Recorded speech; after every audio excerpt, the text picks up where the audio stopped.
The Cay by Theodore Taylor, Chapter 9. In the afternoon, Timothy said we'd make a rope. On the north end of the island, tough vines, almost as large as a pencil, were laced over the sand. It took us several hours to tear out a big pile of them.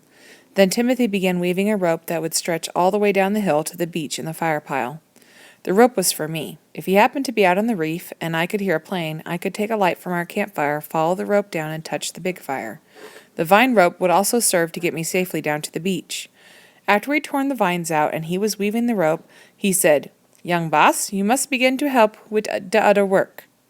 We were setting up by the hut. I had my back to the palm and was thinking that back in Wilhelmstad at this moment I'd probably be sitting in a classroom, 3 desks away from Henrik, listening to Herr Jonkner talk about European history. I'd been tutored in Dutch the first year in Wilhelmstad so I could attend the regular school. Now I could speak it and understand it. My hands were tired from pulling the vines, and I just wanted to sit and think. I didn't want to work. I said, "Timothy, I'm blind. I can't see to work." I heard him cutting something with his sharp knife. He replied softly, "The hand is not blind." Didn't the old man understand? To work, aside from pulling up vines or drawing something in the sand, you must be able to see. Stubbornly, he said, "Young boss, we need sleeping mats. You can make the mats." I looked over in his direction. "You do it," I said. He sighed back, saying, "The best mat maker in Charlotte Amalie down in the French town be total blind." But he's a man, and he has to do that to make a living.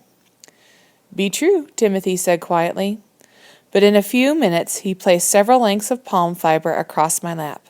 He really was a black mule. "The palm mat is very easy, just over and under." Becoming angry with him, I said, "I tell you I can't see." He paid no attention to me.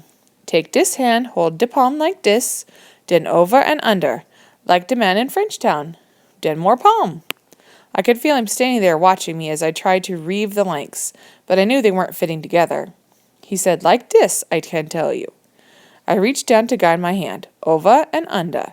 I tried again, but it didn't work. I stood up, threw the palm fibers at him, and screamed, "You ugly old black man, I won't do it! You're stupid, you can't even spell!"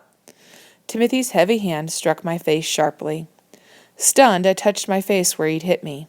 Then I turned away from where I thought he was. My cheek stung, but I wouldn't let him see me with tears in my eyes. Heard him saying very gently, "Be getting back to work, my own self." I sat down again. He began to sing that fungi and fish song in a low voice, and I could picture him sitting in the sand in front of the hut. That tangled gray hair, the ugly black face with the thick lips, those great horny hands winding the strands of vine. The rope, I thought, it wasn't for him, it was for me. After a while I said, "Timothy." He did not answer, but walked over to me, pressing more palm fronds into my hands. He murmured, "'Tis very easy, over and under." Then he went back to singing about fungi and fish.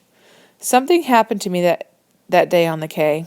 I'm not quite sure what it was even now, but I had begun to change. I said to Timothy, "I want to be your friend." He said softly, "Young boss, you have always been me friend." I said, "Can you call me Philip instead of young boss?" "Philippe," he said warmly.